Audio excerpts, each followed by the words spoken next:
Today I'm joined by a top goalkeeper, current international goalkeeper, Watford #1. Please welcome Daniel Bachmann. A great journey so far, Watford, and obviously I've got 5 years left on my contract, so it's not a bad place to be, is it? You've got a little backstory at Wrexham. It was one of your first loan moves, actually, wasn't it? It was my first loan move, yeah. Making mistakes is part of being a goalkeeper. We went in at half time, thought, what's going on here, lads? We're absolutely battering Arsenal, and it was a full Arsenal team as well. Bushido, oh my god, how do I know? Oh my god, I am so embarrassed. Oh, 10 times worse than that. A lot worse than that. I missed the next game because of it. Oh, did you get sent off? I did. Oh no, I'm going to have to watch this now. I'm on a golf course with my father-in-law. My phone rings, and it's my old agent who I've not spoken to for 8 months since we've had Since the breakup. Since the breakup. Because I had Aurelio Gomez in front of me. And then Fozzie, doesn't get really much harder, obviously 2 absolute legends of the game. The squad for the Euros was not my first caller, but the first one in years. Yeah. So I'm thinking, I must have a chance here to play. What a save from Mark Howard. Massive shout out to Mystery Football for sending me over these 2 mystery football shirts. Absolute legends. Got 1, 2 to unpack. Can't wait to see what I've got. Before we do, let me tell you how it works. Easy as 1, 2, 3. First of all, head over to mysteryfootball.co.uk, link in the bio. Step 1, choose your size from the range of options. You might want to go a size up because football shirts, tell you what, they come off different. Step 2, after you've selected your size, you can leave in the comment box below the teams that you don't want. Chester, let's be honest. Step 3, sit back, relax and wait for your box to arrive. Gosh. Now that's out of the way, let's get to the unboxing. I'm nervous, excited. Oh, Marseille. I'm going to speak with a French accent now, I love that. What a kit that is. Tell you what, this might make an appearance on the backdrop in the next few episodes. That's a proper kit, that. I'm delighted with that. Make sure you check out mysteryfootball.co.uk to get yours too. Now back to the Yours Mine Away podcast. Enjoy the show. What a save from Mark Howard. What is happening, everyone? Welcome back to the Yours Mine Away podcast with me, Mark Howard. Today I'm joined by a top goalkeeper, current international goalkeeper, Watford #1. Please welcome Daniel Bachmann. Hello everyone. How you doing, Thanks mate? for having me. Yeah, I'm good, thank you. Yeah. Thank you very much for coming in. It's been a long time trying to get you in. I'm buzzing you in now. Yeah, we spoke about it a few times and had to cancel a couple of times as well. But yeah, I'm finally here and I'm looking forward to it. Yeah, obviously both of our friends in common, Fozzie, sorted us out a little bit. He's put me in contact with you and that. We were just talking off air about Fozzie, about how he changed the game a little bit. Yeah, like I said, we just spoke about it off air and, he's found a great niche there with what he started and obviously very successful with it, and he's got the personality as well for it, doesn't he? He's very outgoing, and he loves talking, and he loves the sound of his own voice. We can both say that. Yeah, he does. But no, he's done very well for himself with that, and obviously people love watching it as well. Yeah, how are you getting on anyway? Obviously Watford are mid-table at the moment, but personally yourself, you're playing really well, and obviously you've had a couple of clean sheets in the last few weeks. Yeah, I mean we've started. Well, we started incredible, really, with the first game. Obviously, 4-0 up at half-time, first game of the season. You can't ask for much more, really. Course, yeah. But then it kind of, started a little bit and, had 10 games of, quite a bad run and obviously lost quite a few, too many. But, we're unbeaten in 6 now, won 3 of the last 6, 4 clean sheets in the last 6. So it's starting to come together. It's obviously been a big change in the summer with the manager and, a lot of players have left, new players have come in. Very young team and certainly a massive change of the style and how we play for me especially. Yeah. But yeah, it's getting better by the game and so it's a long way to go. You seem really happy at Watford, especially obviously like you're the captain and like I said, which is a huge honour. You're still very young to get that sort of accomplishment under your belt. But do you feel like it's because you've seen all over the last few years a lot of changes and you're kind of like the stalwart that's been there through all of the different ups and downs? Yeah, I've been there for 6.5 years, so it is a long time. And obviously it's a great honour to be club captain now, and I'm really happy about it. Like you say, you probably see I'm happy at Watford. I enjoy my football, I enjoy training, and things have changed a lot in the last, especially I'd say in the last 12 to 15 months kind of thing. It's things have changed a lot to the positive, without a doubt. But yeah, it's it's been a great journey so far at Watford, and obviously I've got 5 years left on my contract, so it's not a bad place to be, is it? Looks like I'll be there for a long time, and it gets me to over 10 years. So no, I'm looking forward to the future, and obviously for now to have a successful season and hopefully get back to the Premier League. Like you said I wanted to mention your 5-year contract. It's very rare in football now. But it's also a huge pat on the back that when you do get something like that you know that you're going to be at that club settled, family will be happy, and then you're only going to get more out of you. You'll get your best and most enjoyable playing years in this spell because you're not worried about background noise or distractions or when's your next contract. Yeah, I mean, you've just mentioned the family, safety, and not just the safety, but just the settlement of, the family being at home and knowing we don't have to move around now. Obviously, my kids are both in school. My daughter's just started in reception. My son's in year 1, so it's nice for them as well, and my wife obviously to know this is where we're going to be for the next few years, and that then reflects on me. If they're happy, that just makes my life a lot easier, and I can just fully concentrate on football and just give my best every day. No, exactly that, right. A lot of my fans, like I said to you before, Wrexham fans as well, but like. You've got a little backstory of Wrexham. It was one of your first loan moves, actually, wasn't it? It was my first loan move, yeah. In 2014 was first time I went on loan, obviously, to Wrexham. And I really enjoyed my time there. It was a little bit injury-ridden the season. I think I've only played about 22 games in the end. But no, it was a great experience for me. First time in men's football.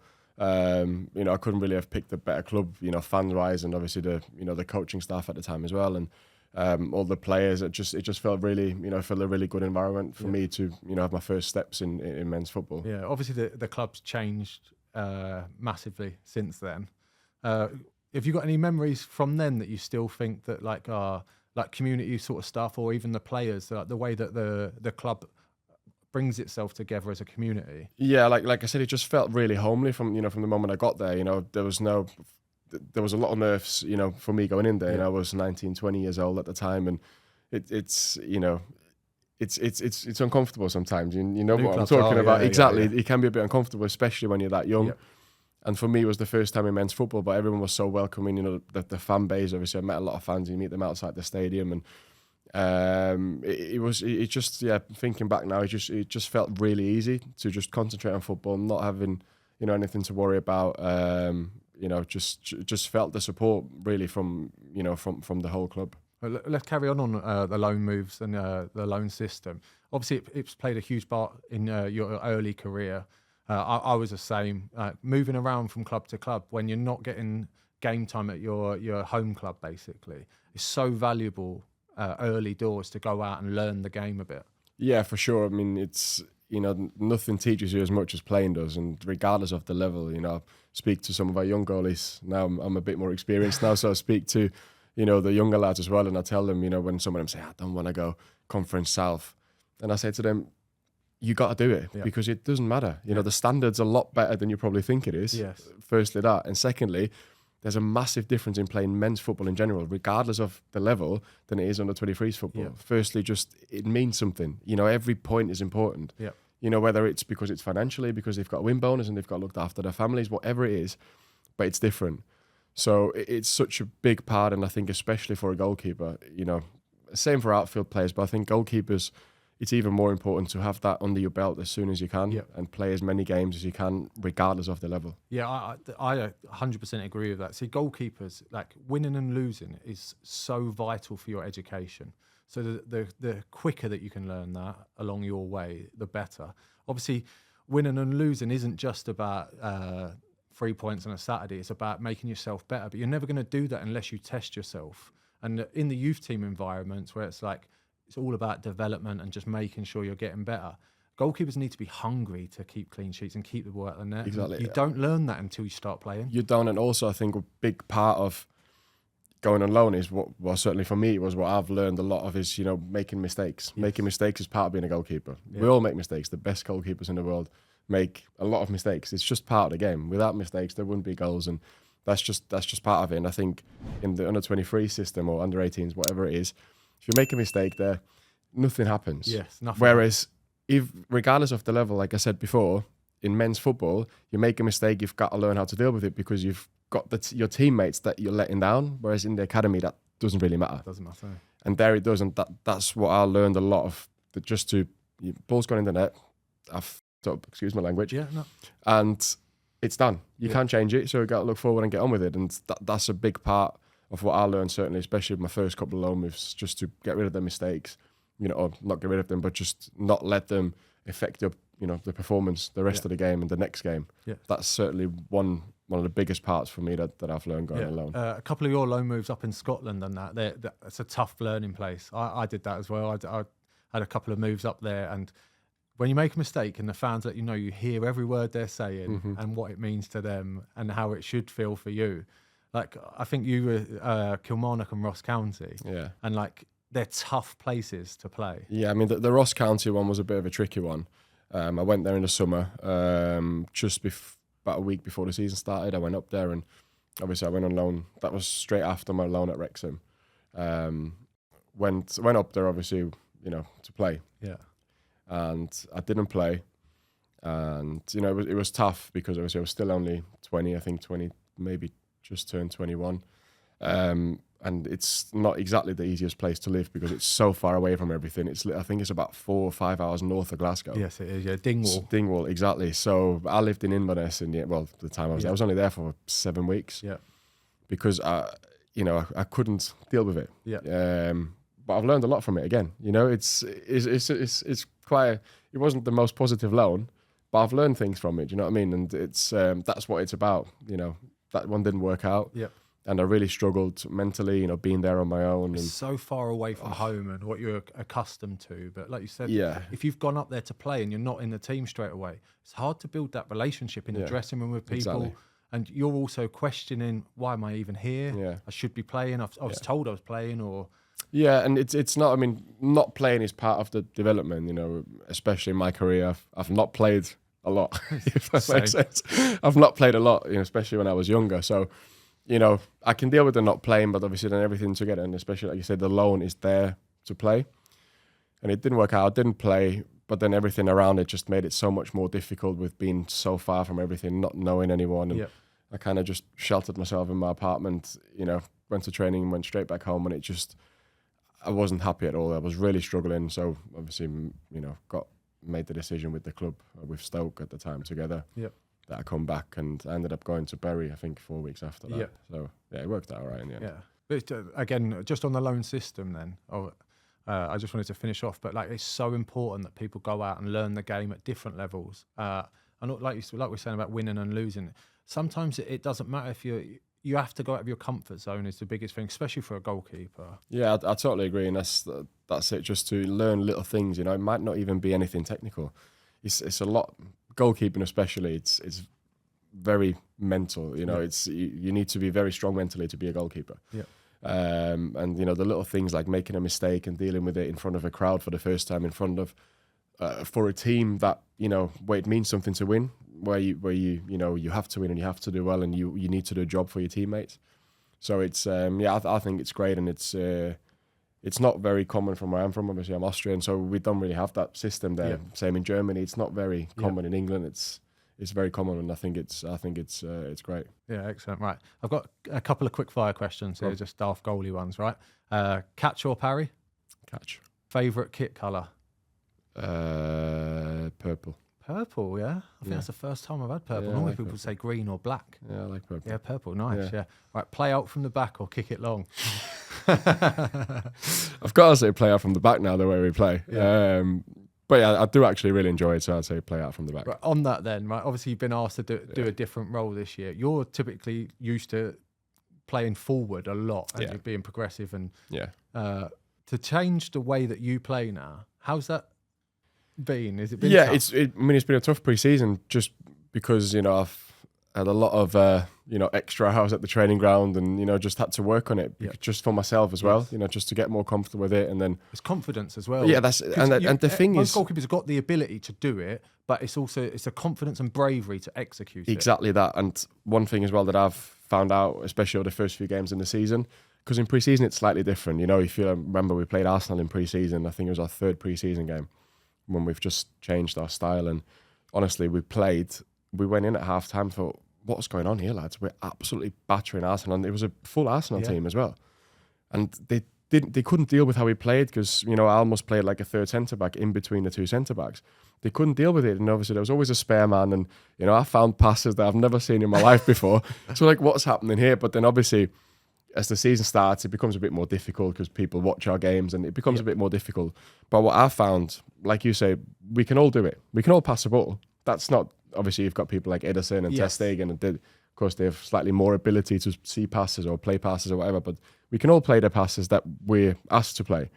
I think for me, the biggest thing was the decision making, to not force the passes and to not think, right, this is how we're going to play. And so I always have to find the number 8. I always have to, drill it low into the striker. Yeah. Just to do the simple things. And when the amazing pass is on, then you can do it. But just when you're 100% sure. And that's what I found difficult the first few games. And it worked well most times. But then there's times where I play a ball and it gets cut out. And I'm thinking, I shouldn't have played that. Yeah. But it's just the decision making, not the quality. No. And that's what's the hardest part about it, I thought. Yeah, obviously we've both played for different managers that try and change the way that you play. Like obviously in Scotland, I was always told kick it as far away from your own goal as you can because they can't score from there. But like I came through an academy where we played football. I've played for teams that like to play football. Yeah. And so like in training, I feel like I'm like one of the best outfielders because I'll just step into midfield and start spraying passes. But when it comes to a game, unless your manager's telling you you're 100%, like, it's his fault if you make a mistake. It's hard to do it with as much conviction. Yeah, for sure. And obviously, you look at, like we were saying, Arsenal then, but like the Raya and Ramsdale situation. It's a difficult one because unless the manager's telling you you have to do it that way, like it's hard. Yeah. It's so hard. And I don't think some of the audience and people, the public will know how difficult having that confidence to execute every pass is. But like you said, you're going to get some wrong. Exactly. And to be fair to our new manager now, he's obviously been here for a few months now, but he's really supportive when it comes to that. He knows this is how we're trying to play. And mistakes are going to happen. Like I said before, mistakes are part of the game. Yeah. And mistakes are going to happen. Obviously, we have to limit them, especially at the back. We can't afford to make too many mistakes. And that just comes down to decision making again. But I know in my situation now, obviously, I've worked on it for quite a lot over the last 4 months or so. Yeah. And I know I've got the backing from the manager, which is obviously nice because this is what he wants us to do. If it goes wrong, well, it goes wrong. Yeah. But it's just nice to have that backing, like you say. Yeah, and obviously we've always got the get out of jail free card and just to kick it as long as we can. So it's our decision at the end of the day. And if we do make a mistake, it's on us. But that's what makes goalies specials is we're the first ones to put our hand up and go, oh, I got that one wrong. Yeah. Where an outfielder, they can misplace a pass or they can kick a ball out of play and then they'll just get back into shape and act like nothing's ever happened. Yeah. But a goalkeeper, everyone's going, why is he trying that? Yeah, and you get a different perspective of like, we kick a ball out of play and it's like, it's got the whole pitch to aim for. Yeah. But it's the same, an outfielder has still got 10 other people to pass to and they can still kick it out of play. But it's just perspective on what the audience thinks of a goalie. Yeah, we're just a bit special, aren't we? It's just a special position. We are special, mate. I don't like people calling us weird or crazy. We're special, mate. That's it. We're a unique breed. Right, just a couple of other quick fires. Right, your best stadium you've ever played at? Stadium. I'm not talking about atmosphere. Just the stadium has to be the Tottenham Hotspur Stadium, the new one. Some venue. Oh, it's incredible. Yeah, it's just incredible. And Wembley, obviously, Wembley's up there. Yeah. Right, your favourite ever goalkeeper? Buffon. Yeah. Yeah, Gianluigi Buffon. Yeah, without a doubt. I loved watching him growing up. I loved watching him growing up. Some goalie as well. Yeah. But just amazing. The way his mannerisms, just everything about him, is the way he handles with mistakes is like nothing's happened. It's just great to watch. Yeah, great guy. Yeah, I've got who's the best goalkeeper in the world right now? Well, before his injury, I would have said Courtois, but obviously he's done his ACL. So right now, tough in the world. Right now, it's really tough right now because I think Courtois was quite obvious the best. I think over the last season or so because of the Champions League. Exactly, just the way he just. Oozes class, doesn't he? He's that is a tough one. I don't think there's anyone that really stands out. There's an elite group. There is, but I don't think there's one way you can say obviously Ter Stegen's got to be up there. Yeah. The two Brazilians are up there. I like that Mike Maignan. Yeah. AC Milan, I like him. Good goalie. One I'll mention who might not even be in that group, but I think Vicario from Tottenham. Yeah, I think he's surprised a lot of people. He's having a great season. been the best goalie so far in the Premier League, without a doubt, this agree. season. He's been different class, so he's got to be up there right now, surely. Yeah, really, yeah. No, it's a good, great shout. I like that. Right, and then last one, right? It's the last minute of a game. You can either save a penalty to guarantee a win, or you can go up, it's a draw, and you scored a winner. Which one are you doing? Save the penalty for the win and the clean sheet. Yeah? Yeah, gotta be. Yeah, have you scored before, though? I haven't, but I'm never going forward again either. I don't know if you saw what happened last season when I went forward. No, I've not seen it. Okay, let's not talk Let's talk about that. That sounds a good story, this one. Have you gone up and they've broken scored? Oh, 10 times worse than that. A lot worse than that. I missed the next game because of it. Oh, did you get sent off? I did. Oh, no, I'm going to have to watch this now. Nah, it's a great watch as well. Is it? If you're not me, it's a great watch. Yeah, oh yeah. my God, it was... Have you tried to get back in and made a late? Oh, no, a lot worse than that. So What's happened here? we're 1-0 up with about 20 minutes to go at home to Huddersfield. They score 1-1, 2-1, 3-1 within 8 minutes. And they're bottom of the table as well. Obviously, we're still trying to get, go to the Premier League. It's about 10 games left to go in the season. Last season, that was. And so then 91st minute, Asombalonga scores 3-2. Yeah. So we've got a chance to at least get a point. 94th minute, we win a foul, just on the side somewhere, free kick to get whipped in. I obviously go forward. One of the players goes down, is injured. I'm like, obviously I'm angry inside, trying to pull him up, trying to help him up. He's like throwing himself on the ground, and also I said, get up. So anyway, the referee comes up to me, kind of shoves me away and says, I'll leave him alone. I said, he's got nothing wrong with him. He just sat down and whatever. So the referee booked me. Whatever. So I went in the box, ball comes in, gets cleared, gets headed back in towards the goal, but just maybe 4 or 5 yards left of the post, looking at the goal, left of the post. And I'm running towards it. I'm looking across and I can see 2 of our players in the middle unmarked. I'm thinking, if I get that ball across, we score. Yeah. So the ball's bouncing and I'm trying to do a kung fu kick or whatever, try to get the ball across, defender goes and heads it. Oh, and I didn't touch him, but obviously high foot. It was a really high foot. And it didn't look great. It really looked like a kung fu kick, Daniel-san. That's literally what it looked like. And he obviously went on the floor, held his face. I got sent off, got another booking and got 2 bookings within 30 seconds, sent off, missed the next game. So I'm staying in my goal from now on. I don't blame you. Save a penalty then. Exactly. Yeah, that's definitely. it. I'm not going forward again. But it doesn't look great when you watch it. Oh, mate, I need to I'm going to go and watch that tonight on my way home. That's It's class.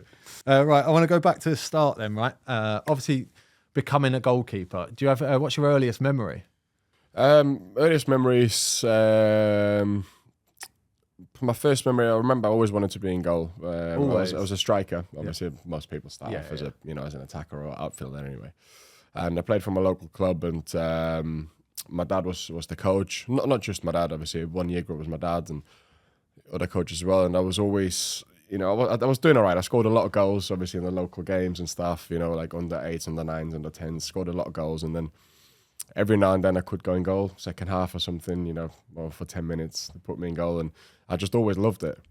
And, I had a bit of a feel for it, I must have. And then I actually went to an academy in Austria, but as a striker when I was 10, signed for an academy, and about 2 months in, we went on a tournament, a 2-day tournament.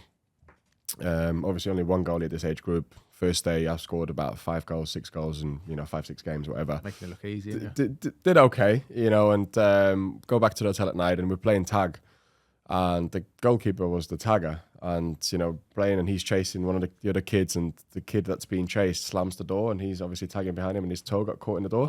So I didn't have a goalie for the next day. I obviously volunteered to go in goal. Yeah.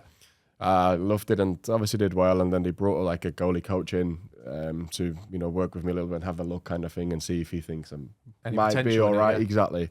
And he said, yeah, he's he might have a bit, it's obviously only 10, 11, so too early to tell. Too early to tell, but he looks okay. He doesn't look out of place at all. He's got good hand-eye coordination, so leave him in goal.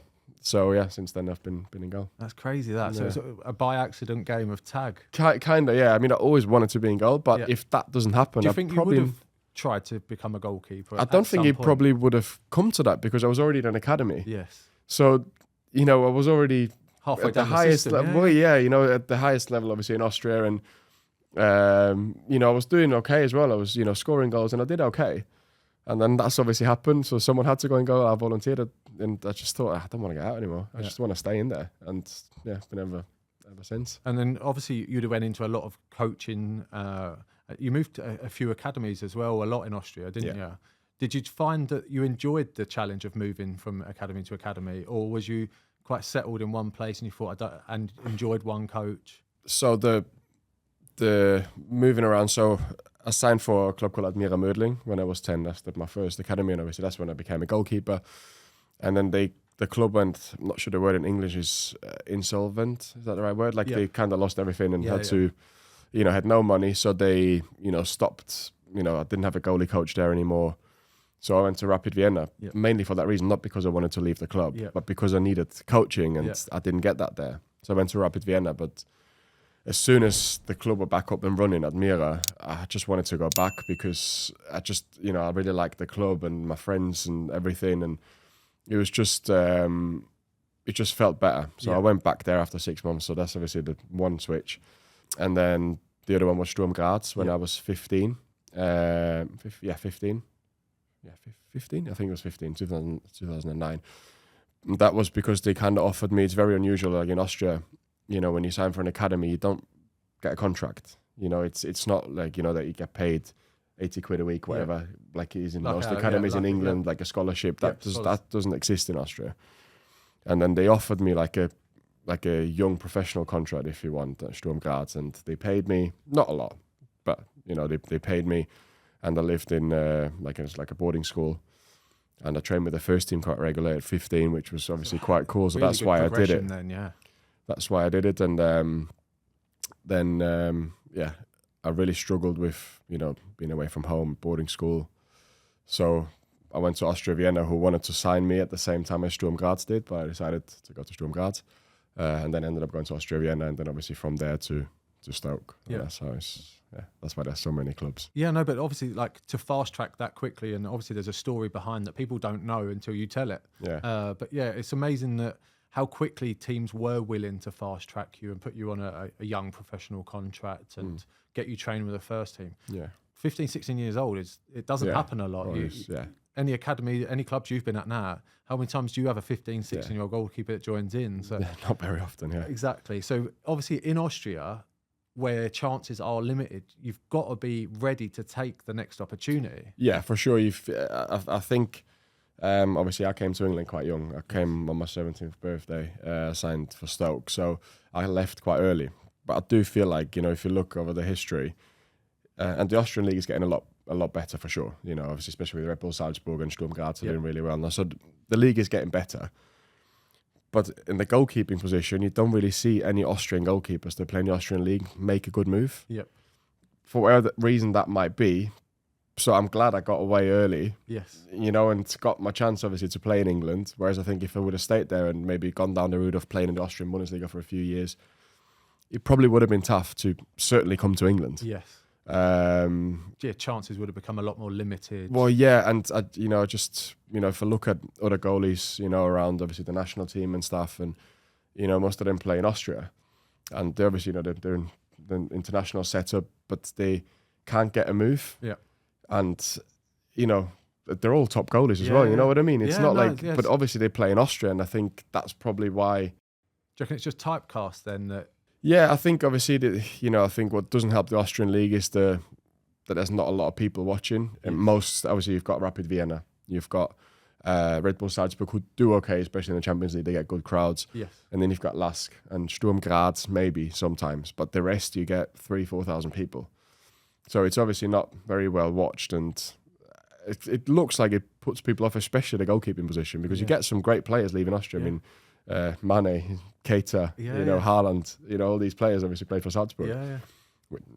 Salzburg might be an exception, but it is difficult to get away from Austria once you're in the Austrian Bundesliga, certainly as a goalkeeper, that's for sure. Obviously, you said then you moved to Stoke at such a young age. You've already said that you were homesick on one of your youth moves. This must be a whole different kettle of fish, no? So I came over the day before the signing. Obviously, my mum came with me because I wasn't 18. My agent. So we arrived in London, in Manchester, or Birmingham actually. We flew to Birmingham, got to Stoke about 4 p.m. on the Wednesday, I think it was, and we had a little stroll around town, Hanley, it's called, nice little Hanley town in Stoke, and then went back to the hotel, had some dinner, and I must have been really quiet. So go back to the room, and my mum says to me, are you all right? And I said, I can't do it. I need to go home. I honestly, I can't do it. And obviously as a mum, she was like, okay, of course, I'll, whatever you want to do. She was packing your bag. She couldn't wait for you to say exactly. So, yeah, it was awkward the next morning because I did go home. Oh, you did? So woke up the next morning. So he was like, right, I'll speak to Max, who was my agent at the time, and we'll sort it out. So I woke up the next morning, obviously butterflies, nervous of how this is going to go. So told him, he wasn't happy. Of course not. Went to the training ground. Everyone's ready, for the academy signings and stuff. And it's quite a big thing, especially for me. I'm coming from Austria. Yeah. Everyone's waiting for me to welcome me and stuff. And I'm going there to tell them, I'm not coming. I'm going home. So we did tell them that, and I did go home. You must have been so nervous at that age to tell these people that have got a lot of faith in you. It was not nice. So obviously flew home, and then over the next 5 days, Andy Quay, who obviously was my goalie coach at Stoke, the academy goalie coach Daniel Alcock, who's first team goalie coach at Forest now, if I'm not mistaken. Yeah. So those were the two goalie coaches, and then they rang my dad a couple of times and my agent and spoke to me as well and said, listen, we'll make sure Dan's all right. He can go home whenever he wants. You can come over whenever my parents can come over whenever they want. So went, right, okay, I'll do it. Yeah. So I flew back the week after I signed. And the first 2 months, I'm telling you, it was hard. Oh my God, the homesickness. There's a lot of tears. Was you in digs? I was in digs. Yeah, I lived with a lovely family for 1 year. And what helped a lot, to be fair, was I was with a guy from Switzerland who signed at the same time. Spoke German as well. Oh, helped a lot. So, but yeah, it was tough. There was a lot of tears. He was your therapist. Oh my God. But he was in the same situation, wasn't he? So it was hard for him as well, especially on days off. All your lads go home and we're not, we're just, we don't have any family around. So it was tough. Always said, it's a 2-year contract. If you, after that, just come home. And I've been here 12 and a half years now. I'll probably never go back. So, my kids are obviously born in England. My wife's English, so everything's here now. See, like you talk about that 2 years being really difficult, but also setting yourself that target. See, was there a point along that journey or along those 2 years you went, actually, I tell you what, then I can make a go of this here. But did that coincide with something at football that happened? Well, I got injured, so I started really well. I was playing really, obviously from my age, I was playing in the under-18s, and back then there wasn't the under-21s or under-23s yet. No, it was the reserves, so it was 18s and reserves, which I thought was better. If you asked me to compare them, I think it's better. Yeah. Because every Tuesday you had a reserves game, mix of first team academy. I thought it was great. Players that didn't play on the weekend would all play in it, and then you'd get like the cream of the crop from the under-18s join you, and it became a really good game. I thought it was great. And obviously for us young players, it was brilliant. You play with first team players against some first team players. So obviously played it pretty much every Saturday, Tuesday, and started really well, and obviously started to enjoy myself, and it got easier as the months went on.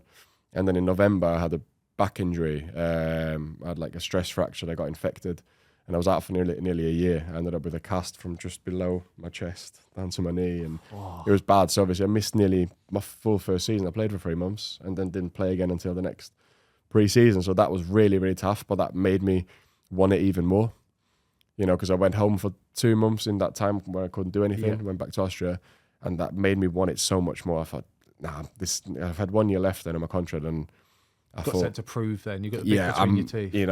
I'm proper going for. I mean, I was always a hard worker and always, but I was like, this is happening. I'm becoming a professional footballer. Yeah. And then it started to come together. Obviously, the first few months coming back was tough, as it always is after injury. Yeah. But then started getting better. Started training with the first team regular. Obviously with Asmir Begovic, Thomas Sørensen at the time. Couldn't really ask for better people to learn off and train with, and obviously better Andy humans Quay. As well. Exactly. I had obviously great people to be with every day to learn from on the pitch, off the pitch. He was brilliant. Andy Quay, top guy as well. Obviously, I've got him a lot to thank for as well. Yeah. Firstly, just being in the country because, he stayed persistent and. But yeah, so with Asmir being Bosnian and Sørensen being Danish.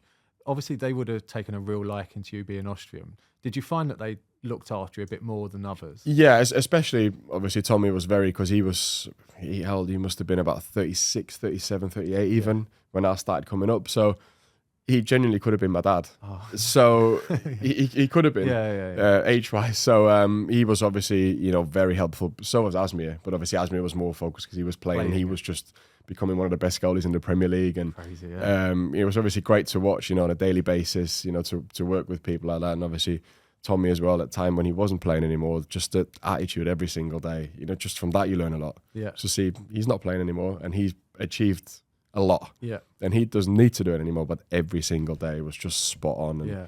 it was just great to train and great to see every day. Yeah, you must have picked up a lot of your techniques that you still use now, whether it's as a person or as a goalkeeper. Yeah. Off those two, and Andy, like you said. Yeah, I think one thing that comes to mind when you said that straight away was the decision making with catching or parrying, because Asmir was very adamant, even in training. A lot of goalie coaches, a lot of goalies are like, in training, I try to catch everything. But Asmir wasn't like that. He would do everything how he would do in a game. And if there's a shot, even if it's like straight at him, but it wobbles, and in training you try and catch it, in the game you wouldn't. Yeah. You just wouldn't. You know what it's like in the game. People probably think, I should have caught that. Yeah. But you're not catching it. Whereas he in training, he would just do exactly the same as he would do in a game. It's a good skill to have that. So, and it's quite hard. And even now, in my head now, I'm still thinking, I've got to try and catch everything. But when you mentioned that, then that was the first thing that came to mind, that he just always made the same decisions as he would in a game, which is like you say, it's really difficult. He said that when he came on the pod. He was the only person that's ever said parry. Oh, really? Out of the quickfire questions, catch or parry. And he said that, like that story, that he works on parrying shots because you do it in a game. And he says it's got no relevance if you try and catch everything in training and then you, on a Saturday, parry everything. It's just like, why have I practiced catching? Yeah, you're right. Because in a game, there might be even balls where in training you do catch them, but in a game you're just not taking the risk. Ben at the weekend against Rotherham had the perfect example: a free kick from about 35 yards. It's straight down his throat, and from the outside people go like, he's got to catch that. But he doesn't, because it's wobbling, it's moving all over the place, and you can just make yourself look like you can't win in these situations. And he's obviously made the right decision and just got rid of the ball and I think he's got about 20 yards away from goal. So it's a great parry as well. He's out of the danger zone. Whereas in training, you probably try and catch that. Yeah. And you just make... But you could make an arse of it.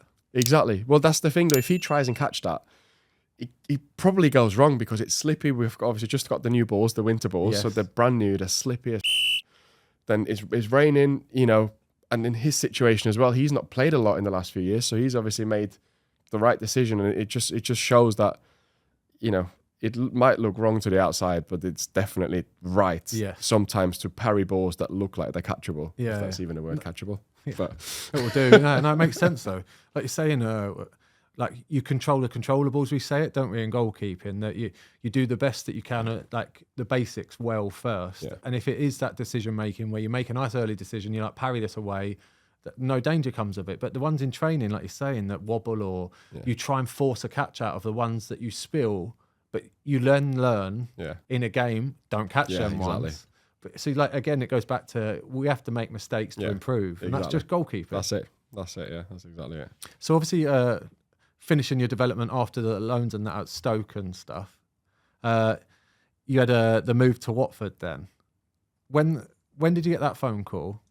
So, it's quite a interesting story. You've got an interesting story behind everything. I love this. Yeah, because my career has been a little bit different, I think, because I've not played anything until, I've been on loan a few times, but I've played only a handful of games here and there. I've only really started playing, my first proper season was at Kilmarnock in 2018. Yes. And then for Watford in 2021. That's when I started playing, when I was 26, 27. Yeah.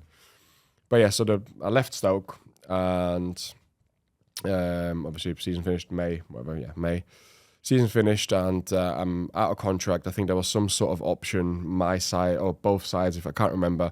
But I wanted to leave anyway because I've been there for so long and never really got a chance. Obviously, been on loan, been number 2, number 3. You know what it's like, as a young goalie. Yeah. Never really got. You need to make your own mark. I just wanted to go and play. Yeah. Then the season finishes. Obviously, my agent was speaking to clubs, and I've actually still got a message on my phone, a screenshot that my agent, or guy who works for my agent, sent me. A message from a club owner, I think, or maybe a chairman from a League One club in June 2017, that was, after I left Stoke. It basically says that my agent kind of said, about Dan Bachmann from Austria, what do you think of him? He was like, oh yeah, Gaffer's mentioned something about a goalkeeper with cradle marks on his arse who's never played a game in his career, who wants so-and-so, such and such amount per year. And we're talking not a lot of money in professional football. You know, we're talking, you know, probably low-end League 2 money we're talking there. Because I've obviously just left Stoke and I had no experience. Yeah. And that's the message, you know, that guy sent about me basically taking the piss out of me. And then a week later, I got a phone call from my old agent that I left about 8 months earlier. And it's like breaking up with a girlfriend, isn't it? It's not great. It's awkward. It's awkward, yeah. It's awkward. You know, you want to go different ways, trying to try something new. It didn't end well at all. Monaco, of course, my father-in-law, my phone rings. And it's my old agent who I've not spoken to for 8 months since we've had Since the breakup. Since the breakup. So I thought, I said to my father-in-law, I remember saying to him, I said to Dave, I think I should answer. And he looked at me and went, Dan, you've got no choice. Because I had nothing really. So I answered, he's like, yeah, you're right, blah, blah, blah, obviously in German. And he goes, listen, Watford want you. Do you want to do it? And I said, what do you mean? He was like, listen, I've got, you know, they're ready to go. Want us to fly to Barcelona, do the deal there. And I was like, right, okay, let me ring my agent. And he's like, oh, no, don't ring him. Long story cut short, he's tried to cut my agent off the deal. Didn't happen. It was all a bit of a back and forth for a couple of days. That was on a Sunday morning. Tuesday night, my agent, I get a phone call. I'm in my apartment in Manchester. Get a phone call from an English number. Pick up, and he goes like, "Oh, hi, it's Filippo Ciraldi from Watford, sporting director at the time." I was like, "All right, hey." He's like, "What's going on? You know, with the two agents here and there." And I was like, "Listen, I'm here with my agent, who was in England. Yeah, I'm in Manchester," and he was like, "Yeah, I'm in London at the training ground." So my old agent obviously tried to get us to fly to Barcelona to do the deal overseas because he's not registered as an agent in England. So went there with my agent, went to the training ground.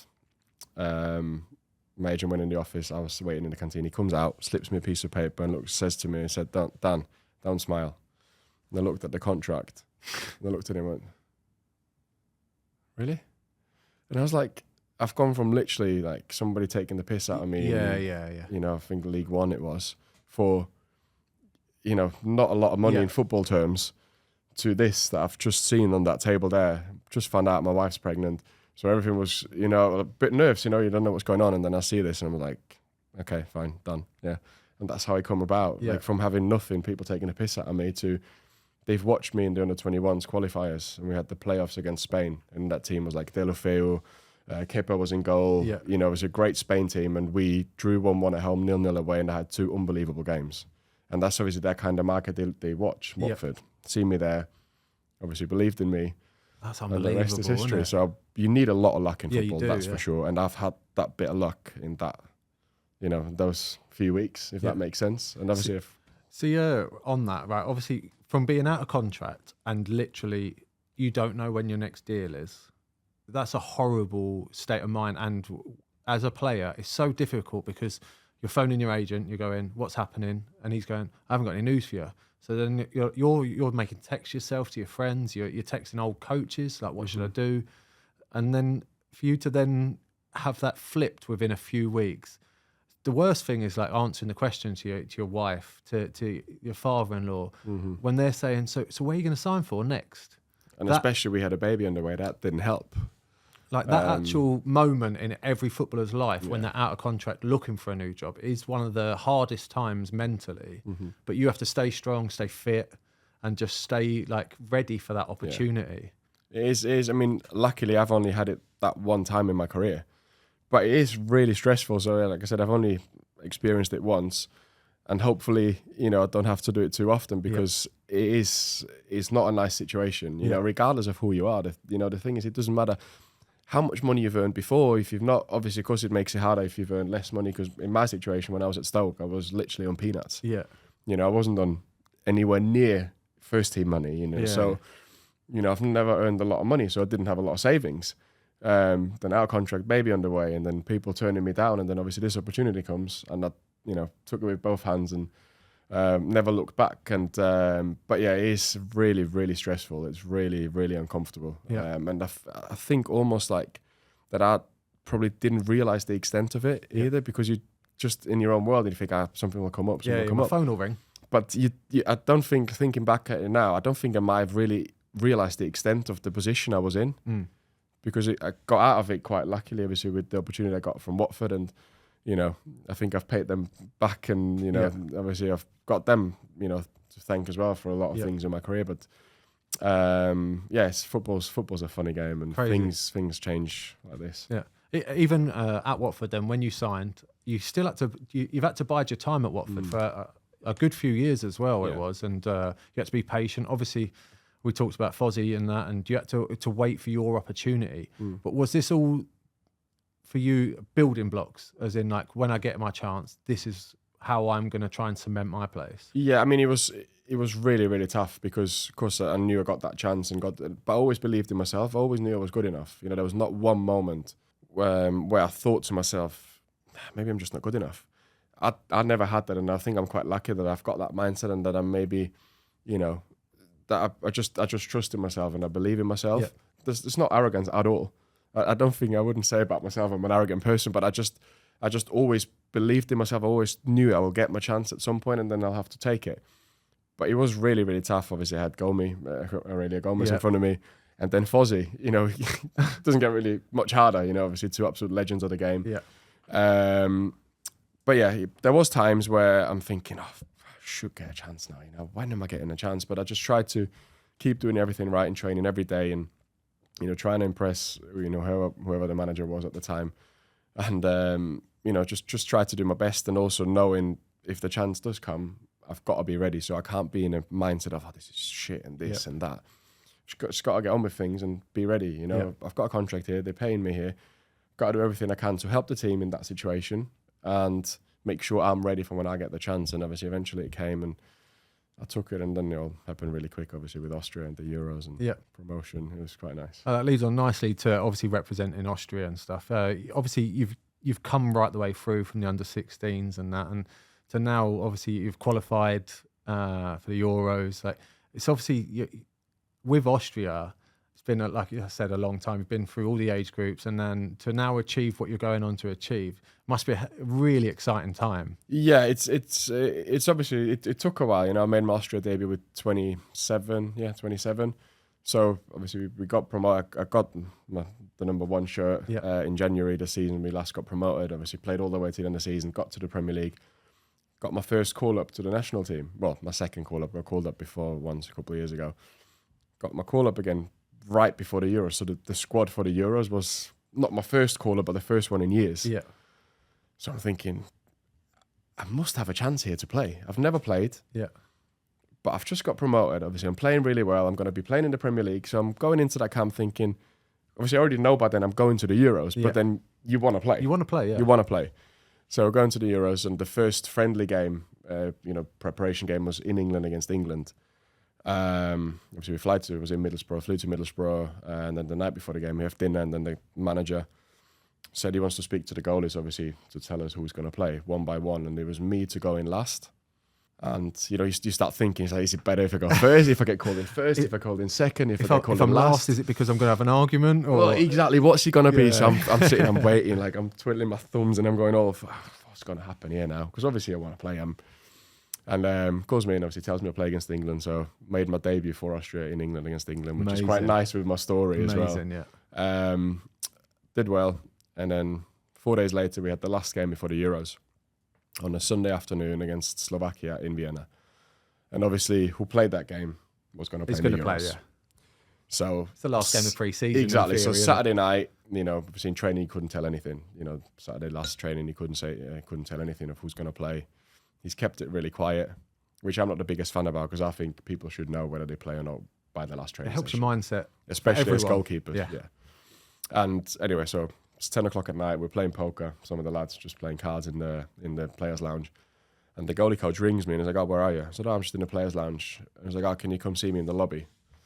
So I'm like, all right, here we go. This is it. So I'm going down, and I sit down, and the first thing he said to me, he looked at me and went, what do you want to hear? And then I knew that I was going to play, because he wasn't going to say to me, what do you want to hear? I go, well, obviously that I'm playing. And he's going, nah, you're not. That's not going to happen. So I knew straight away. And he was like, well, obviously that I'm going to play tomorrow. And he went like, yeah, you're playing tomorrow, and also you're going to be number 1 for the Euros. And I was like, I still get goosebumps talking about it now, because it's, you know, I've gone from 6 months earlier, I didn't even play in the Championship, and all of a sudden I've made my debut for Austria. I'm going to play in a European Championship, and I know the Premier League's coming within the next 2 months. So yeah, it was an amazing year of my career for sure. Yeah, no, obviously representing your country at any level, but to achieve what you've done, like you said, from almost being out of the game to then working your way back into to where you got to it, and accumulating a promotion and your debut and playing at Euros, just an unbelievable achievement. Yes, it was it was a bit unfortunate that was during not COVID times, but there was still restrictions with the crowds. But yeah, it was an amazing experience for sure. What's your hopes now with Austria going forward? Yeah, obviously, I mean, since the manager change, I've been in and out of the squad with Ralf Rangnick, obviously, as the manager now. So it's a difficult one. Listen, all I can do is play. I've done it last time because I didn't play one single qualifying game the last time we went to the Euros and ended up being number 1 in the Euros. Yes. So I know how football works. That doesn't say anything. So I know my chance is still there. I want to play at the Euros next year, and all I can do is play well for Watford, perform well for Watford as an individual, but also as a team. You know, because if we don't have a good season, it'll be tough. Of course, yeah. To get the call up. If we get promoted, for sure, I think I've got a really good chance. But of course, I want to go to the Euros. That's the target, you know, away from Watford this year to go to the Euros and ultimately play. And then I think Austria I do think we've got a good chance, you know. We're certainly not one of the favourites, but you could call us one of the black horses, I'd say, because we will have... Yeah, the underdogs. The underdogs, for sure, because, you know, the way we play, you know, it's good. And we played Germany last night and beat them 2-0 and could have been a lot more than 2. Yeah. No, we've certainly got a chance if we do, you know, if we do everything right, and yeah, for sure. Oh, fingers crossed then. Right, I want to crack on with a quiz now. Go on. Hi guys, I'm thrilled to share something with you today. The Mito Pro 300 from Mito Red Light Therapy. Been a game changer. As an athlete, I know the importance of peak performance and recovery, and that's why I rely on the Mito Pro 300 for its unparalleled benefits. Let's dive in to what makes the Mito Pro 300 remarkable. First off, it's all about power, and this device offers 300 red and near-infrared light benefits. These wavelengths penetrate deep into your cells, helping to jumpstart the natural process of recovery and rejuvenation. But it's not just about the numbers, it's about results. The Mito Pro 300 is designed for maximum efficiency. It emits light evenly and directly onto your body, ensuring every inch benefits from this therapeutic light. You might be thinking, why should I choose the Mito Pro 300? Simple, it's a game changer in the world of light therapy. The award-winning quad wavelength design, updated with remote control technology. Toggle up and down on the timer, reset unit settings, and operate multiple units with the same remote. If you're dealing with the aches and pains of an active lifestyle, or simply someone looking to improve your overall well-being, the Mito Pro 300 is your solution, and it's versatile. Use it for targeted spot treatments or full body therapy sessions. The choice is yours and the benefits are undeniable. Plus it's easy to use. Just plug it in, set your treatment time and relax. There's no steep learning curve, no complications. With the Mito Pro 300, you're not just investing in a device. You're investing in your health, your well-being and your performance. Don't wait. Discover the incredible benefits of the Mito Pro 300 for yourself. Visit mitoredlight.com and take the first step towards a better you. Hit the link in the description below. Now let's dive back into this episode.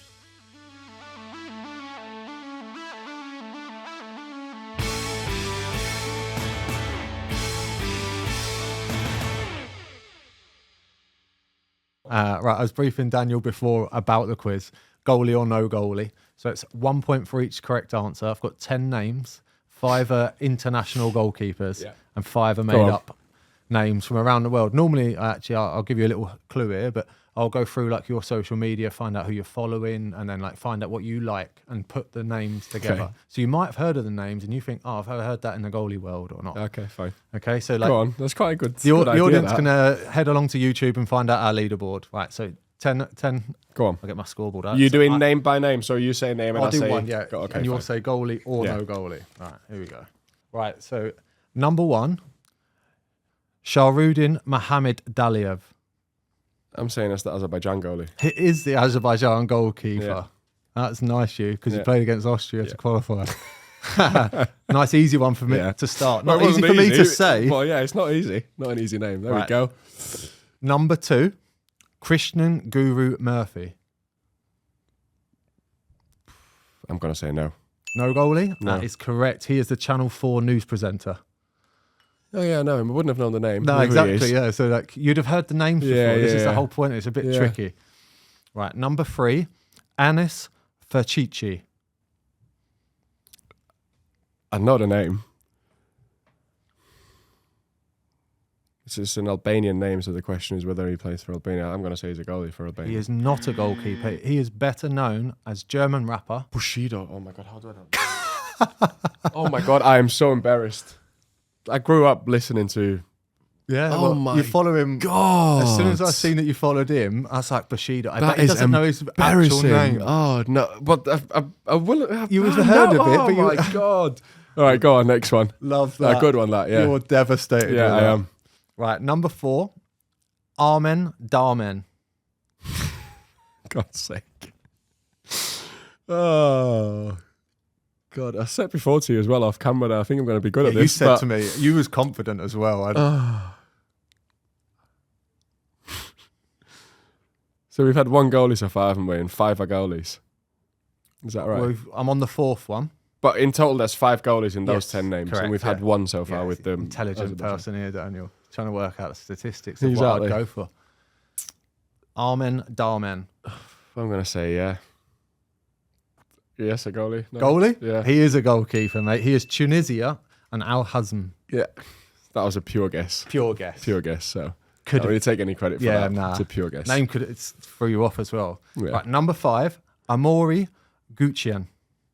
That could be my pronunciation. Amari Guochon. Let's go for that. I was trying to think if you could maybe say it any different than to what I would listen to. I'd love to show you what it is, but I can't because it's got the answer next to it. Amaury Gouchon. I'm going to say no goalie. It's not a goalkeeper. It's a world-famous pastry and chocolate chef. Wow. Just thought that name could have been a goalie. It sounds like a proper... Can you pronounce that name? You can speak a Yeah, few Amaury languages. Goujon, I would have said. Yeah? Amaury Goujon, yeah. Oh, it wasn't that bad. Yeah, it wasn't that bad. It wasn't It wasn't that bad at all. All right, you're on 5. You're on 4? 4, yeah. It's not too bad. 5, you're fine, mate. So how many goalies have we had so far? 2? Yeah, I like the way you're Right. working it out. Right. Number 6, Damjan Siskovsky. Yeah. I'm going to say goalie. He is a goalkeeper. He is North Macedonia Yeah. and Doxa Yeah. goalkeeper. Heard of him before? Yeah, because we played against North Macedonia, Yeah. but number 1 is Dolis Dimitrievski is the Yeah. number 1. And he was on the But bench. yes, exactly. Yeah. Yeah. So some of the games, I'd go back in your history and see if you have been in squads and just Yeah. to try and make it. Because then Yeah. I don't ever know if you would know them personally, but I know that you'd have heard the Yeah. name. So Yeah. thought I'd have... So I've got 3 goalies now out of 6. Okay, fine. Number 7, Ronwen Williams. I'm going to say no goalie. He is a goalkeeper.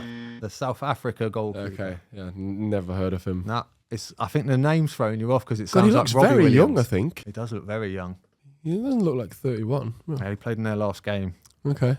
Fact check Fair me play. on that. Right. Did I just give you a point for that, by the way? Was I on I need 5 to- before?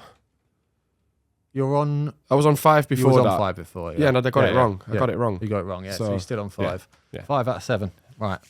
And we've had 4 goalies. Number 8, David Froy. Is it spelled F-R-E-U? F-R-O-Y. Oh, so it's actually okay, Froy. Not Frey. Not Sebastian Frey. Yeah. I'm going to say no goalie. He is not a goalkeeper. So look.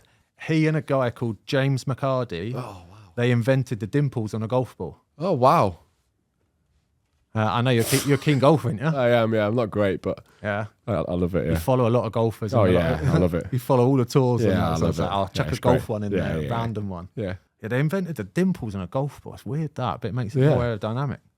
Must have been a long time ago as well. Right. Number 9, Cameron Carter's Vickers. He's a centre-back, isn't he? Cameron Carter Vickers. All right. I'm going to say no, because I think he's a centre-back for Celtic. He is a goalkeeper. No, that is a centre back. What have I done there?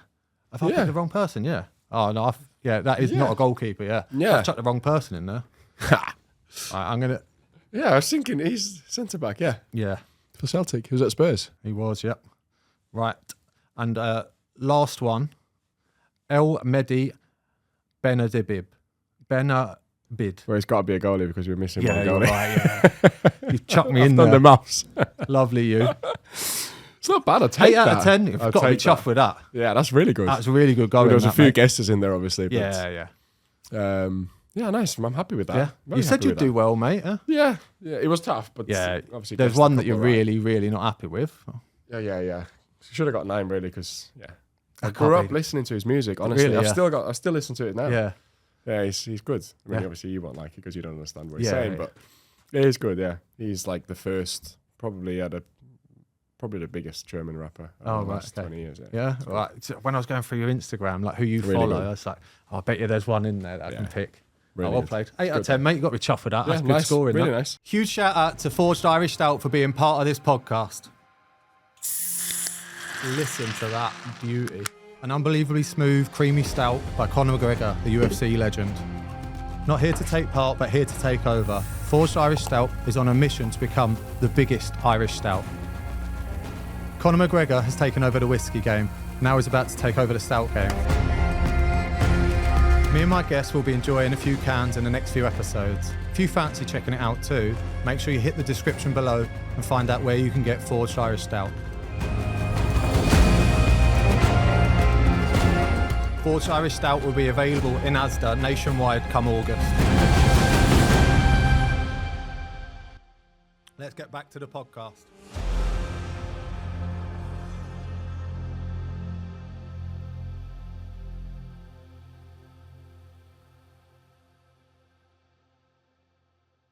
Right, let's go and do a little bit of geeky goalkeeper stuff then, right? Let's go straight into the goalie gloves first. Yeah. What gloves do you wear? I wear Pumas, Yeah. the Ultra model, if you want to go off the shape, the look of it. But I've got it's not a special cut for Puma. It is because they don't sell the roll finger. Roll I wear fingers, yeah. fingers. They don't sell that, so they make that with the Ultra look. Yep. Oh, so Puma don't actually sell roll fingers. They it's don't just know. So they sell, the really tight ones. Yes. The really tight ones, Yep. almost like gardening gloves. Yep. And then they sell like a hybrid model, which is a mix between flat palm and roll finger. flat band roll finger, negative cart, like the inside stitch. It's a bit of everything, but it's no real roll finger. So yeah, they make that for me, and it's very happy with it. Yeah. Very happy. Obviously, you say that they custom make that for you, but they make it look like the current models and stuff like that. Did they actually measure your hands? Did you have anything professional that was like, or did you just go off previous gloves, what you know and like? No, I just tried a few sizes. So I went off the previous sizes and also tried the different models from Puma. Yep. And then just said, make me 9.5 I wear, I think. I don't think there's no size in there, I think. But I think it's 9.5. That's the size that I wear. But it's quite strange. Like one of the lads, for example, he wears, one of the younger lads wears a Reusch. And he's got I tried one of his pairs in the change room. It's 10.5, size 10.5. And I can barely get my hands in it. It's crazy the difference. It's just like it's mind-boggling how that works. The difference is that big. But yeah, I wear 9.5s, but I've never had any like proper measurement. I just go off. Just what I used to. Yeah, exactly. Yeah. These roll fingers are naturally quite a thick latex anyway. Is that something that you do prefer? Yeah, I don't. I just like to have a lot of surface to work with. If that makes sense. I 100% agree. I wear gloves that are too big for me. I like. Oh, really? I wear size 11 gloves. I'm probably a 10 and a half. Yeah, I like having a bigger glove. Yeah. I think it's more I like the perception that when I catch something, everyone goes, you've oh, got that the was ball, stuck. and you've got the ball covered, Yes. and it just looks better, doesn't it? Yeah, when it does. Yeah. I don't wear my gloves big, and 9.5 is obviously not that big, but the roll finger in general just looks a bigger glove anyway because they're so thick, like you say, and obviously quite wide as well. You're quite traditional with gloves, really, aren't you? Yeah, 'Cause they are. Yeah. Typical strap, no strapless gloves. No, I don't like all that. Yeah. It's too much for me, and I really don't like the that skinny style like Adidas do Yes. now. And Adidas aren't too bad, but obviously I've tried the Puma one as well, and for me personally, I really struggle with it. Yeah. The like proper tight, and you just use your fingers basically with a bit of latex on it. It's it's not for me at all. Yeah, you're a bit more old school. I love all that. I was going to say about your gloves. Do you remember your first ever pair of gloves in comparison? I remember one pair that I bought in 2006. I don't really remember. Actually, I don't know if that was before. I remember I used to have Lotto. Yeah. Like Petr Cech used to Petr wear. Cech, yeah. I had these. And then I had the Puma ones, the white and gold in 2006 from the World Cup Yes, that I Buffon was remember them. wearing. Yeah. I remember God, they having were good these. gloves, I remember yeah. having these. I had some cells. I remember having some cells. So you have been a traditional, like old school. yeah, glove, and then I really. was for a long time, you'll know Keeper Sport, I guess. Yes. Obviously, they're Austrian. The guys who founded it, they're literally from where I'm from, same area. Yeah. So from literally when I moved to Stoke, even before when I was already in Austria, the last couple of years there until the Euros, wore Keeper Sport my whole career, and then obviously Puma came up, and with the Euros as well, obviously playing for Austria sponsored by Puma, and obviously I had to make a decision, and it was just a decision I thought I had to make it. I felt a bit bad because I've been with them for so long, and obviously they've done a lot for me, and obviously I've given them good publicity as well. Yes. But I did feel a bit bad that just before the Euros I swapped to Puma, and the thing is, it had nothing to do financially or anything at all, but I just thought to have the connection with such a brand. Yes. No, 100%. It might help me going forward. That's why I went with Puma. And obviously, with wearing a brand like Puma, you get the boots as well, and you do the colour coordinated matching stuff. Exactly, do you find that you like stuff like that? Yeah, I do. Yeah, I love it, man. I do. Some colours that come out, I do like. Some colours, obviously, like less. I love that colour right now. I think that colour now is, I think, with the boots together, looks great. Yeah. Yeah, my favourite one since I've been with Puma was probably the first ones I had during the Euros. They were like pretty much all white with a little bit of colour sprinkle in it. I don't know if you remember them, but I do. Yeah. they were great as well. But yeah, I love the matching. Yeah. The matching boots and gloves. How often do you change a pair of gloves? Normally, where I'd say between 2 and 5 games, depending on conditions. how they are, but obviously I feel like the older the gloves get, the grippier they get now. Because with the new balls, obviously, like I said before as well, with the new balls, it's so difficult. Yeah. They're literally balls these days are made for goals. Yeah, 100%. They're made to make for it as gloves. they're made to make it as difficult as possible for us goalkeepers. Whether it's the swerving of the ball, the grip. They're just made for strikers. That's obviously because that's what makes the game, the goals, exactly. That's what makes the entertainment. So it becomes more difficult for us, obviously. Really slippy, and the newer the balls as well. And most games you play with brand new balls, which is horrible. Oh my God, I don't need to tell you, it's just horrible. But we can talk about it. So in a warm-up, you warm up with the training balls, the old balls that have already got the plastic coating removed. Yeah. And then on a match day, you turn up and you've got your gloves ready for the old balls, really. You'll do the warm-up, your gloves feel fantastic. Yeah. And then as soon as you touch the ball for that first, you're like, oh my God, what's happened there? Yeah. It's ridiculous. It's like someone's rubbed Vaseline on it. I know that you can do the Vaseline trick as well, but like I agree with you that the depending on the conditions, if it's a sunny day, the pitch is dry and the balls are new, a new pair of gloves works brilliantly. Yeah. But the wetter it gets and the older your gloves are, your older gloves respond better in wet conditions. Just because of obviously all the chemicals they're on there just disappear. Exactly. Yeah. It's so these. Yeah, I've worn these I think for 4 games. Yep. Yeah, 4 games, and I always wear the same pair in the warm up as well because I know obviously a lot of goalies. I knew some goalies that will change. They wear a different pair in the warm up. I think Asmi, if I remember correctly, he probably told you about. From what I remember, he always got a brand new pair out. If I'm not wrong, I feel like he always got a brand new pair out for the warm up. Yeah, and bought them in the warm up and straight in the game. He'd always, I feel like he did that. Maybe I'm wrong, but that. If I remember that was correctly. his way of breaking them in. Do you break them in, like if you had a new pair, would you train fully in them on Friday? So this week, obviously, I'll wear a new pair and then I'll wear them in training on Friday. Yep. And then obviously in the warm-up on Saturday and then in the game. Will you wash them and stuff before or not? It depends. It really depends because I quite like a little bit of dirt on it. Obviously, if they turn quite dark from the mud and weather, then I'll give them a wash course. But and they've been through the washing machine. It's just I don't mind a bit of dirt on it because it, like we said, it gets rid of the chemicals and the mud in there. It does help, I think. But yeah, I do wash them obviously if they're really really dirty. I know we were saying before about wearing matching boots and if you look the part, you play the part. But see, sometimes when you see a goalie go out in bright new boots, bright new gloves, you're like, he ain't ready to get dirty today. It's also a mindset thing, and it's a perception thing. But it means nothing really. But it's just whatever you're comfortable with. Exactly, that's all that matters. Whatever works for you, that's all that matters. It doesn't matter what other people say because in football, especially the higher you get, people, especially the fans, talk anyway about your appearance, whatever it is. That's just part of the game.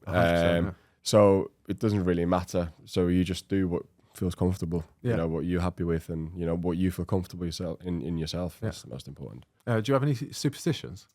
Not really. No. I'm not superstitious at all, you know. I'm quite relaxed before a game. I don't do anything where I say, right, I'll do this before a game, I'll do this before a game. Not really, no. Not even in pre-match and stuff, like the way you prepare for a game. Are you on a Friday night? Do you have to eat a certain meal, or on a Saturday? Or? No, don't really have to. No, I've recently changed my pre-match meal a couple of weeks ago. But then obviously now I'll regularly eat, you know, I'll always eat the same now. Yep. Just because I know that works for me. Yeah. What is that meal? Well, now I've changed to just pasta with pesto and a bit of chicken in it. Yeah. Before I used to have like chicken breast with some mashed potato, rice, some carrots, and a little mashed bit. Potato and rice. Man. Yeah. Sounds mental on the same plate. I need a lot of food before I'm Do playing. you? Yeah. See, I'm the opposite. God. I don't like to eat a lot before a game. I need a lot of food. Yeah. Food's almost more important than water for me before a game. Yeah. Because I get quite, you know, my sugar levels drop really quickly, so I need to make sure I'm maintaining. I'm stocked up. Yeah, and I'm a caffeine drinker before a game. Caffeine gum and caffeine. Yeah. I have the shot before the warm up. The caffeine shot. Yeah, that helps as well. And then all I wanted to talk about a bit more was about training and that, and the structure of a week. And obviously you've been a number 2 a lot and worked your way through. Do you love training now to just be about the number 1 goalkeeper? Or I would probably say that you're probably more considerate than most because you've experienced it for a lot of your career. Yeah, I mean, me and Ben, obviously, we've got a great relationship. We're really close off the pitch as well. So it's really easy. Which is not to be close with him, isn't it? Yeah, what a guy! What a guy! But it's not usual, is it? You know, it's. I'd say it's very uncommon or very unusual for number 1 and number 2 goalkeeper to have a really close relationship, certainly off the field. But for me, even if it wasn't Ben, I'd want everyone to enjoy training. Like, you know, I don't want it to be about me. Yeah. I want training to be enjoyable, you know, because we're footballers, we're lucky enough to get to play football every day. So I want it to be enjoyable for everyone. You'll get the most out of it if he gets the most out of it. Everyone benefits. And I think what I love as well is, so what I used to love when I was a number 2, just the competitiveness as well. You know, obviously he's making a save. I'm thinking, right, I'm not conceding here. Yeah. You know what I mean? And I've really enjoyed it. Even now, like when Ben's in goal and he's having a great set, I'm thinking, I can't concede here. I'm not conceding a goal here now because he didn't.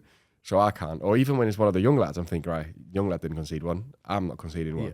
Do you know what I mean? Pressure on yourself, though, to make but yourself that's good better. though. Yeah, I love that so much about like just the training mentality every day. And we played goalie wars in training yesterday. Yeah. And me at 37, I'm still beating the young pups, and I'm letting them know that like they haven't beat me. Yeah. And like obviously they're a lot fitter, a lot more agile, and should make more saves. But mentally, I know that I've got that edge, so I'll make sure that they know that as well. And like obviously kicking a ball for the last 20 years of my life. I strike it well. I was straight away in the head. I was like, I'm not losing this. Because that determination don't ever leave you. That never goes away. There's obviously, you're obviously, how old are you exactly? 37, yeah. 37, so obviously you're quite a few years older than me. Yeah. And, you know, you're probably towards the back end of your career.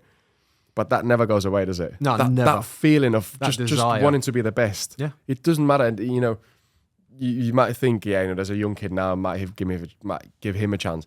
That's not how it works. Yeah. You want to play as long as you can play. Do you know what I mean? Yeah, like, I mean, I'm not at that stage yet, but I know how I feel, and I'm with the young lad, and I'm thinking sometimes, you know, he can play a game and training, but I want to play, and that's how we are as athletes, not just footballers, but athletes in general. It's so, as long as we're doing what we're doing, we want to be the best. Yep.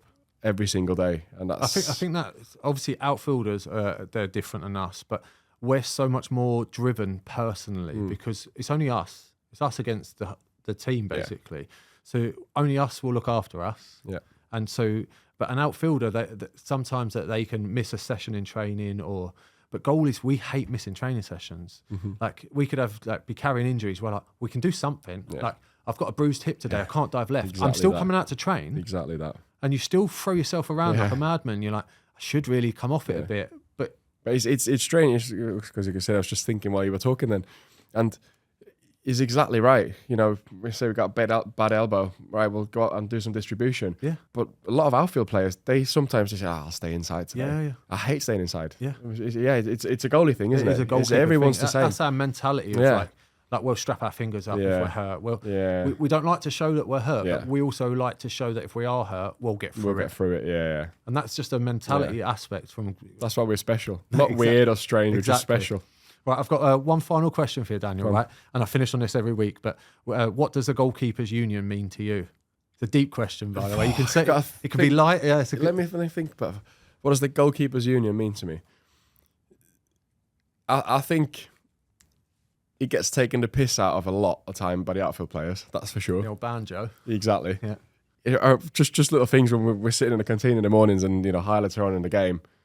And, like some of the lads are going, oh, fucking hell, he's got to save that. And like any goal on Sky Sports News.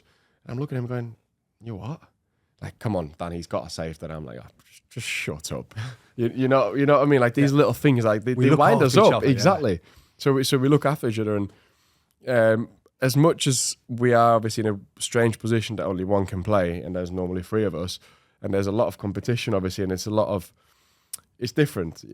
But we still all stick together in a way, if that makes sense. You know what I mean? You'd always defend him. Like I'd always, if Ben plays, and I'd always defend him. Regardless of how angry I am that I'm not playing, but I'd always defend him, with whether it's teammates or on the outside. You know what I mean? Yeah, 100%. Yeah. Obviously, I've learned a lot throughout my career, and I probably wouldn't have been always like this when I was younger. It's different then.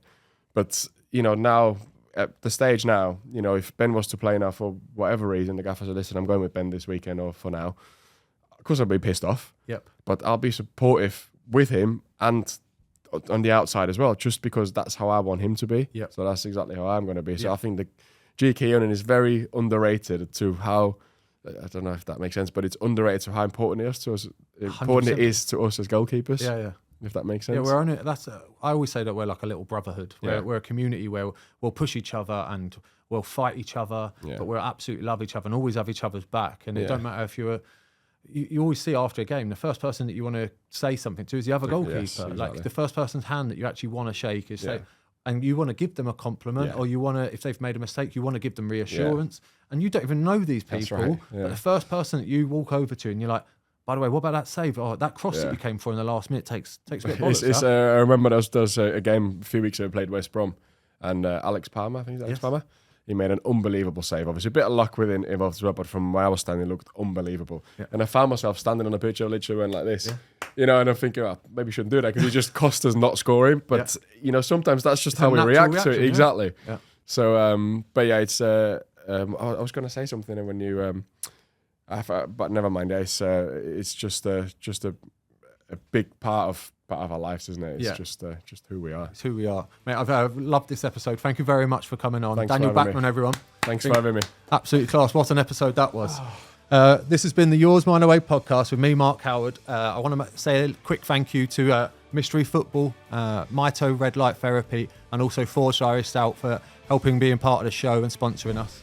They really do help us grow. Make sure you're following us on YouTube or across any of your podcast platforms. Thanks a lot, guys. Bye. What a save from Mark Howard.